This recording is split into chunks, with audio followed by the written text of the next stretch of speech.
Bright Duty. Every student matters. Hello, my dear children.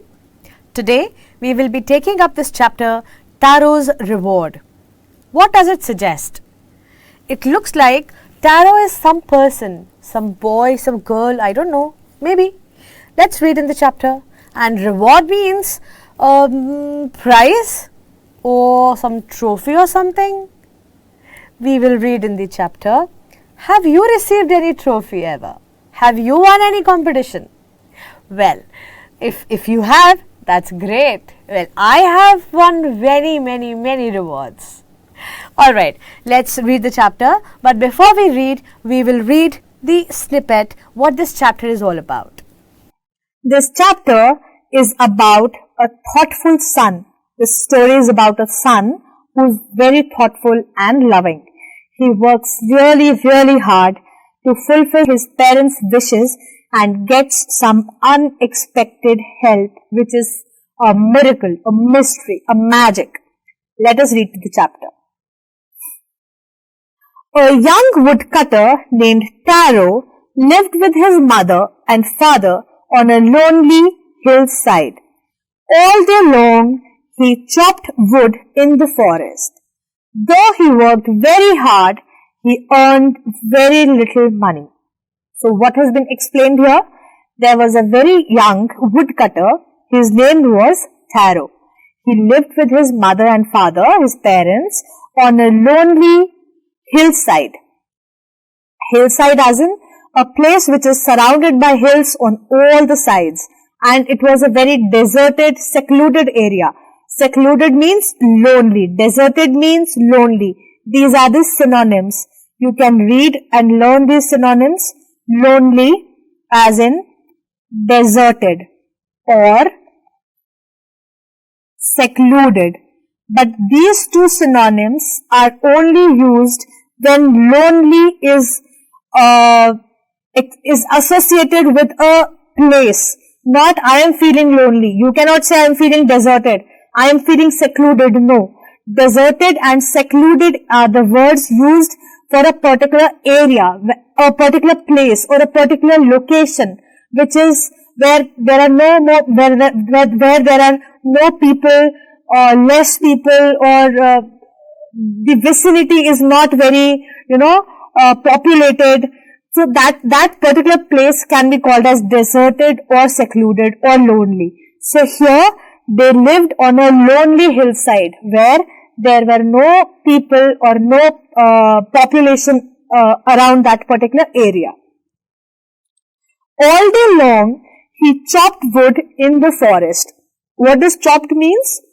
Cut into pieces. We all must have seen our parents, especially our mothers, when cooking, they chop the fish or they chop the vegetables. So chopping means like this, cutting into pieces. All day long he chopped wood in the forest. Though he worked very hard, he earned very little money. He worked really hard, but he could not earn more money. He used to earn very little money, even if he was working hard. This made him sad, for he was a thoughtful son and wanted to give his old parents everything they needed. Because he could not earn a lot of money, this thought, this feeling made him really sad. Because he was a very thoughtful son. Thoughtful son as in he always thought about his parents. He kept his parents' needs and their wishes in his mind. He wanted to fulfill all their wishes and needs, whatever they wished for. He wanted to give his old parents everything they needed. One evening, when Taro and his parents were sitting in a corner of their hut, a strong wind began to blow. So what happened? One evening, Taro was sitting with his parents, both the parents, in the corner at one side in their hut, when suddenly a strong wind began to blow. It started, the weather became stormy. The wind became very strong. It whistled through the cracks of the hut and everyone felt very cold. It whistled through the cracks of the hut.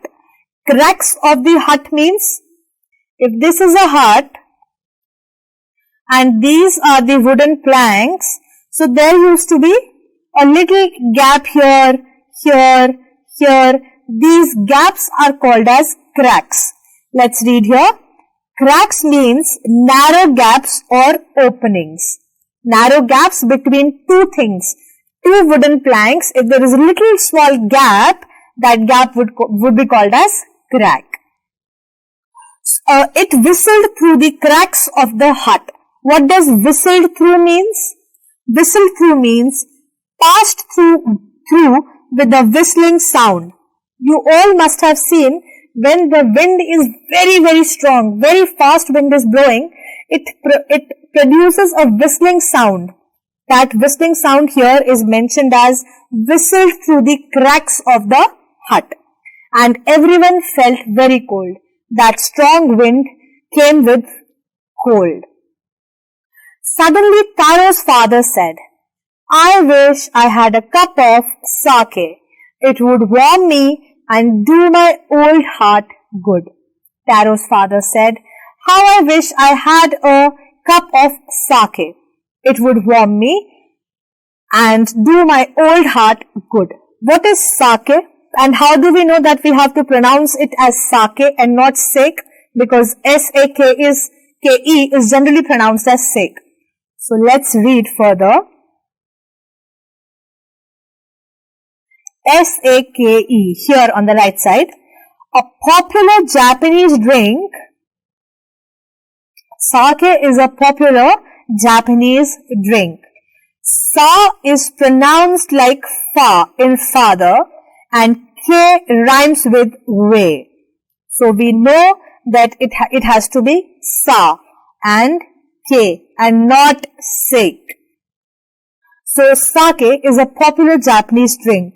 And this drink is mostly taken in the cold weather, is drank in cold weather, where it can warm the person. So Taro's father wished he had a cup of sake so that he could feel warm, so that his old heart as in because he was an old fellow, so he is saying old heart, he's an aged fellow, old heart feel good. This made Taro sadder than ever, for the heartwarming drink called sake was very expensive. This statement of his father that he wished that he had a cup of sake, this statement of his father made Taro very, very sad. He felt sadder than ever. The most sad he felt was that day. Because, why? Because that heartwarming drink, that drink which could have warmed up his dad, that drink sake was very expensive. What does expensive means? Costly. Expensive means costly. Too much money. How do I earn more money? He asked himself. Taro asked himself in his heart, in his mind, he asked himself, he thought, how do I earn more money? How do I get a little sake for my poor old father? He decided to work harder than before. Already he was working so hard, but after listening to such a wish, such a statement by his father, he decided to work even more hard so that he can get his poor father the drink he wished for. Next morning, Taro jumped out of his bed earlier than usual and made his way to the forest.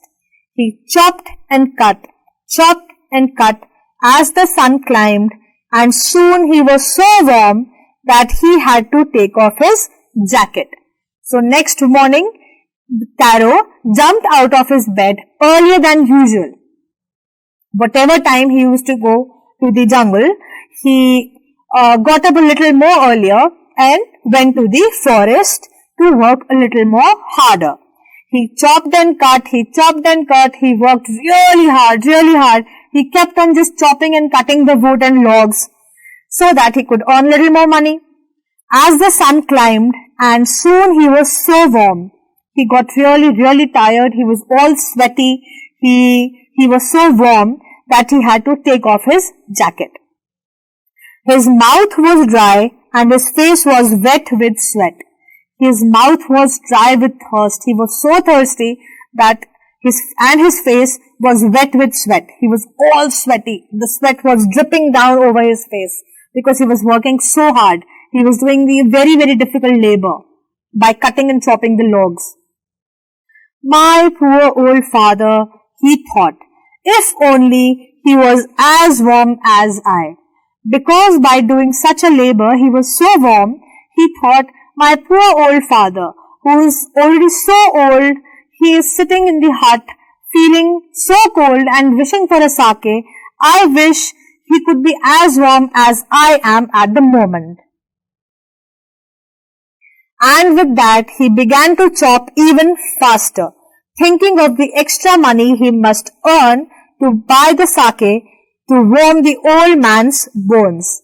With this thought that he wanted to make his father warm, he began to chop even faster and harder. Why? Thinking of the extra money he must earn, because he wanted to earn some more extra money so that he can buy the drink for his father, or to buy the sake to warm the old man's bones. Then suddenly, Taro stopped chopping. What was that sound he heard? Suddenly, Taro stopped. He stopped chopping. There was some sound which he heard. What was it? Could it be possibly rushing water? He thought to himself, what is the sound which is coming suddenly? He thought it could be rushing water. Taro could not remember ever seeing or hearing a rushing stream in that part of the forest. Taro never remembered. He had never ever seen a rushing stream or a lake or a waterfall or anything of that sort in that part of the forest. He had been working there since a very long time, so he was acquainted with that particular area. Acquainted means he knew that particular area. He was familiar with that area. So he had never ever seen a running stream of water in that area. But he was thirsty.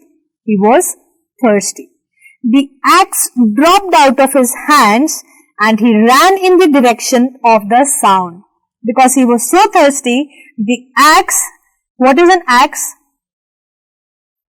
This is an axe. It would be like this. An axe is an object which is used to cut and chop the wood. So he was so thirsty and tired that the axe just dropped out of his hand and he ran in the direction of the sound. He tried to follow the sound. Taro saw a beautiful little waterfall hidden behind a rock. Taro got so happy seeing this beautiful little waterfall hidden behind a rock. Kneeling at a place where the water flowed quietly, he cupped a little in his hands and put it to his lips. When he saw that beautiful little waterfall which was hidden behind a rock, he got really happy. Kneeling at a place. What does kneeling means? Kneeling means bending and sitting on knees. That's kneeling. So he bent on his knees at a place where the water flowed quietly, where there was not rushing water, where the water was little soft and quiet. He kneeled there. He cupped a little in his hands. What does cupped means? This is what cupped means. You all must have seen when there is a tap and we do not have a glass or a water bottle or a cup. How do we drink water? We make a cup out of our hands and we drink it like this. Yeah? So this is cupping. He cupped a little in his hands and put it to his lips. Let's see what does cupped means. Cupped a little in his hands means took some water in his hands as if in a cup. He cupped a little in his hands and put it to his lips. Was it water? Or was it sake? He got confused. He thought, was it water? Or was it sake? He tasted it again and again, and always it was the delicious sake instead of cold water. But when he tasted it, he thought it is not water, it is sake. So to confirm it, he kept on drinking and tasting the delicious cold water, which actually was sake. Taro quickly filled the pitcher he had with him and hurried home. What does a pitcher means? A pitcher is a pot usually made up of mud. You all must have seen this is a pitcher. It is kind of a jug which is made up of mud. So he filled his pitcher quickly with that cold water which he thought it was sake, and he filled his pitcher and hurried back home. The old man was delighted with the sake. He gave that pitcher to his father, and the old man, his father, he was so delighted to get the sake. After only one swallow of the liquid, he stopped shivering and did a little dance in the middle of the floor. Just after taking one sip of that drink, the old man felt so delighted that he stopped shivering. The drink gave so much of warmth to his bones, to his body, that he stopped shivering and did a little dance in delight in the middle of the floor. That afternoon, a neighbor stopped by for a visit. Taro's father politely offered her a cup of the sake. So that particular afternoon, when the father and Taro were having a drink, that afternoon, a neighbor stopped by for a visit. He came for a visit to their house. Taro's father politely offered her a cup of sake. The lady drank it greedily. Greedily means as if desiring more and more. Because it was cold weather and anybody would love sake, and moreover sake was a very expensive drink, not easy to get. So he drank it greedily. She wanted to take more and more sake. So she drank it greedily and thanked the old man. Then Taro told her the story of the magic waterfall. What did Taro told that lady? He told about the magic waterfall he saw in the forest where the cold water was coming down, which he felt actually was sake. So he told her that particular story. Thanking them for the delicious drink, she left in a hurry. After thanking them for giving her such a lovely drink, such a tasty drink, she left in a hurry. By nightfall, she had spread the story throughout the whole village. What did that lady do? By the time it was night, the whole village was aware of that magic waterfall. They all got to know that there is some waterfall in that particular forest where we can get sake. And how did they all got to know? The lady told them. And how did the lady got to know? Taro told her. That evening, there was a long procession of visitors to the woodcutter's house. Each man heard the story of the waterfall and took a sip of the sake. In less than an hour, the pitcher was empty. So what happened? After listening to all the stories, all the villagers, all the people who were living in that particular area, that evening they all came to visit Taro's house. Procession means a long queue. Right? So procession means a long queue. That evening there was a long queue of visitors. There was a long line of visitors to the woodcutter's house. They all came to Taro's house. Each man heard the story of the waterfall. Everybody had already heard the story and they wanted to take a sip of that drink. In less than an hour, just in less than an hour, the pitcher was empty. Everybody took a sip of that drink and Taro's pitcher was empty. Next morning, Taro started for work even earlier than the morning before. So the morning before, Taro had gone earlier. Why? Because the thought of getting of extra money by working hard, he had gone early.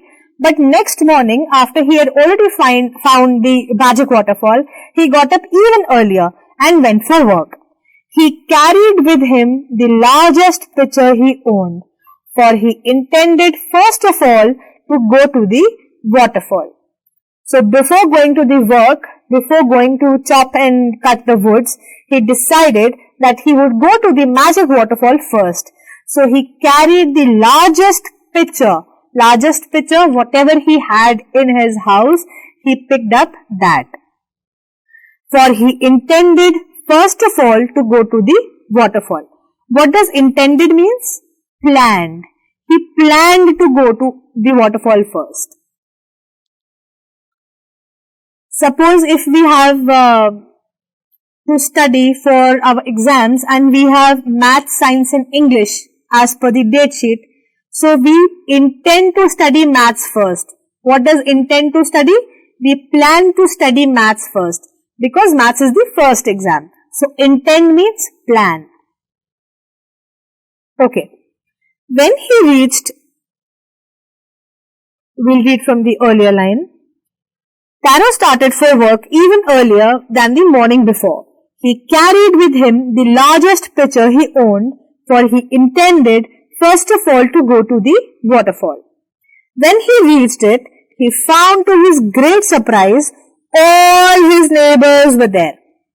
So what happened? When he reached the magic waterfall, he was so surprised, he was kind of taken aback that all his neighbors were already there. They were carrying pitchers, jars, buckets, anything they could find to hold the magic sake. What did he see?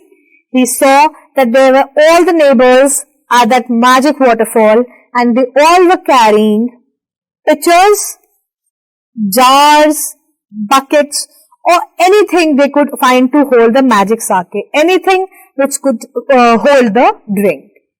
Then one villager knelt and held his mouth under the waterfall to drink. He drank again and then shouted angrily, "Water! Nothing but water!" So what happened? When the villager knelt down to drink the sake or whatever that liquid was, he tried to drink that liquid like this and then he screamed angrily. In a very angry manner, he shouted, "Water! Nothing but water!" Others also tried, but there was no sake, only cold water. So after listening to this, other people, the other neighbors, other villagers, they also tried, but there was no sake. It was just the plain cold water. It was not the drink. See, everybody is holding the pitcher and everything, and this is Taro. This person is Taro. "We have been tricked," shouted the villagers. "Where is Taro? Let us drown him in this waterfall." So the villagers shouted together, "We have been tricked." Tricked means deceived. Deceived means made a fool of. Made a fool of. The villagers said, "We have been made fool of. We have been tricked." Shouted the villagers, "Where is Taro? Let us drown him in this waterfall." They got so angry, so agitated that they thought, "Let us bring Taro and drown him in this waterfall." But Taro had been wise enough to slip behind a rock when he saw how things were going. See, in this previous picture, this is a big rock. Taro is already hiding behind the rock. Why? Because he was seeing what is happening here in the near the waterfall. What was happening? What were they all talking? He was already intelligent and witty enough to hide behind a rock. But Taro had been wise enough to slip behind a rock when he saw how things were going. He was nowhere to be found. Muttering with anger and disappointment, the villagers left the place one by one. Muttering means speaking unclearly. When we are angry, but we are not clearly speaking, that is muttering in a very slow voice, like this. This is muttering. In a very slow, unclear voice, when we speak something, that's muttering. Muttering their anger and disappointment, the villagers left the place one by one. Why? Because first they could not find Taro. Secondly, it was not sake, it was just water. So they were angry. But they left the place one by one. Taro came out from his hiding place. Was it true? He wondered. He thought and he wondered, was it true? How can it be just cold water?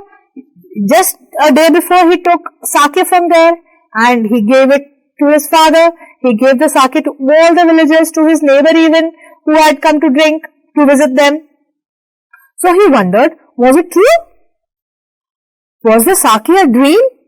He did not know if it was true or not. Was it just a dream? Was he just imagining or thinking?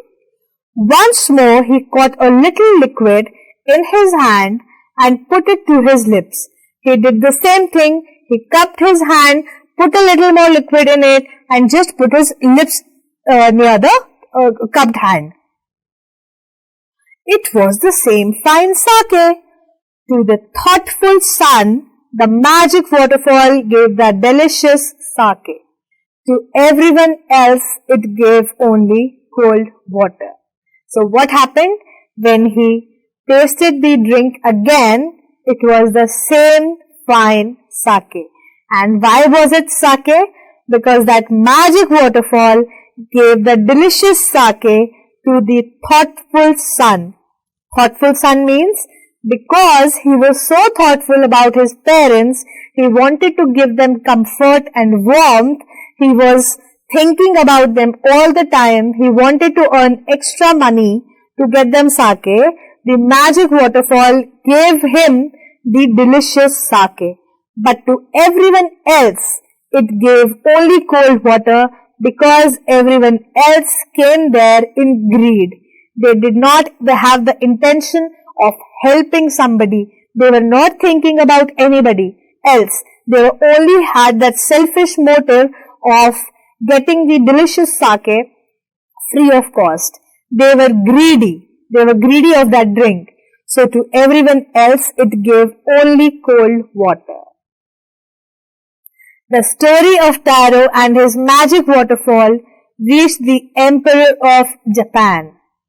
He sent for the young woodcutter and rewarded him with 20 pieces of gold for having been so good and kind.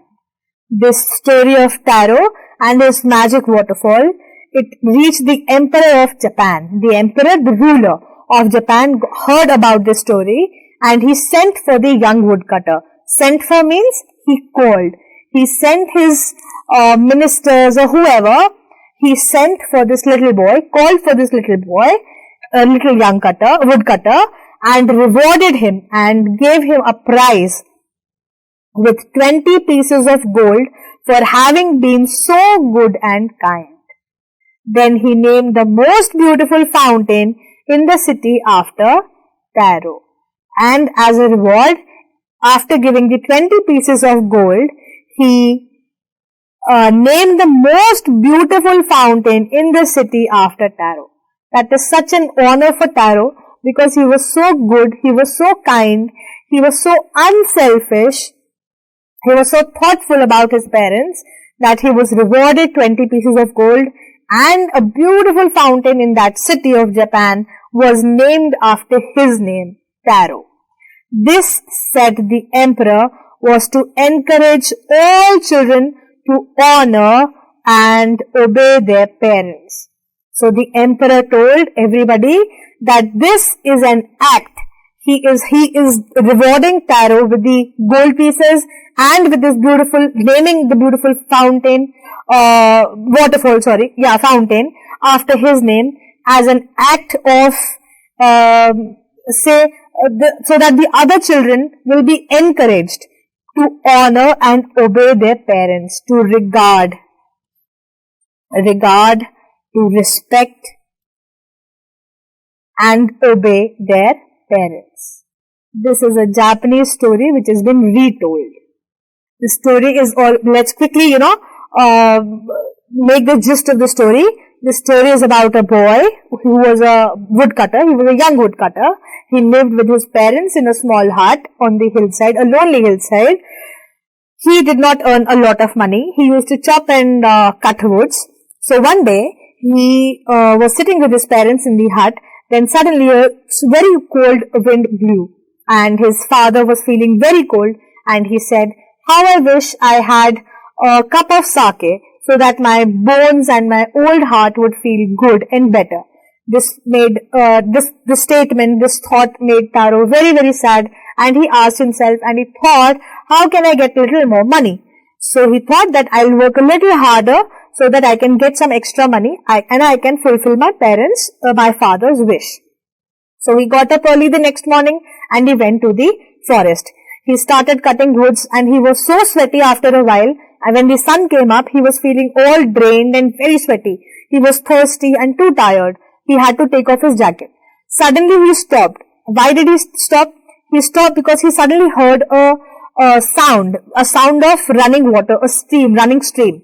So he thought, I am acquainted with all this area, with this forest where I've been working from such a long time, but I have never ever seen a stream of water. How can this be? What can this sound be? But he was so desperate of thirst, he was so thirsty that he ran and followed the direction of that sound. To his surprise, he saw a waterfall hidden behind a rock. So quietly he went there and kneeled down at a place where the water was quiet. He went there, he kneeled down, he cupped his hands, he got some water, he drank some water, but to his surprise, he thought that this is not water, this tastes like sake, but he wasn't sure. So he kept on tasting it again and again. And once he was sure it was sake, he filled his pitcher with it. He rushed back to the house, and once he reached there, he gave his father a cup of sake. His father was so delighted and so happy that he stopped shivering and did a little dance on the middle of the floor. That afternoon, a visitor came by and visited them. So his father politely offered her a cup of sake. So Taro told her that he told the story that he had seen a magic waterfall in the forest, and magic waterfall gives sake. So that lady, she got so happy and delighted and excited. When she went out to the whole village, she told the story. Next evening, everybody came to Taro's house. They have already heard the story, so they all wanted to taste the sake. So one by one, they kept on taking one sips each. So in 1 hour, the whole pitcher was empty. The night happened. Next morning, Taro got even earlier to go to the forest, and he picked up the largest pitcher he had. When he reached the forest, he thought that he would go to the waterfall first. When he reached the waterfall, he was so surprised to see that all his neighbors, all the villagers were already there with the big pitchers, buckets, jars, bottles, whatever they could find to, fill that drink. They were already there. So Taro, he hid behind a rock to see what all was happening and what were they talking. So one old man, he knelt down near the waterfall and tasted it. So immediately he screamed, "This is not water. This is water. It's not sake." So everybody got very angry. Everybody thought, let us also try. So when everybody tried, everybody got water. It was just sheer cold water. It was not sake. They all got so furious and angry. They screamed, "Where is Taro? We'll drown him in this waterfall." But Taro was already so witty and intelligent. He was already hiding behind the rock to see whatever was happening. So gradually the villagers left the place one by one in anger and disgust and disappointment. They left the place. Taro came out from that rock and he thought, is it true? When I tasted it was sake, but these people are saying it is water. So quietly and with a little confused mind, he tasted it again. But to his surprise, it was a fine old sake, the delicious sake. And why was it sake for him? This is the moral of the story, because he was very thoughtful, he was kind, he was a genuine person who thought about everybody, his parents, and he wanted to fulfill their wishes and their dreams. To everyone, it was a selfish act of greed. They came there to fulfill their greed. But Taro came there to fulfill his father's wish. That is the difference. That is the difference why Magic Waterfall gave sake to Taro and cold water to the other people. After the story reached the Emperor of Japan, and he called this young woodcutter in his kingdom, in his court, and he gifted him, rewarded him 20 pieces of gold, and he named a beautiful fountain in that city after the name of Taro. And why did he do that? He did it because he wanted to encourage other children who would hear the same story, so that they would honor, respect and obey their parents. This is such a lovely story with a beautiful moral. The moral is that we should always do things unselfishly. We should always be kind and thoughtful about not only our parents, but for everybody.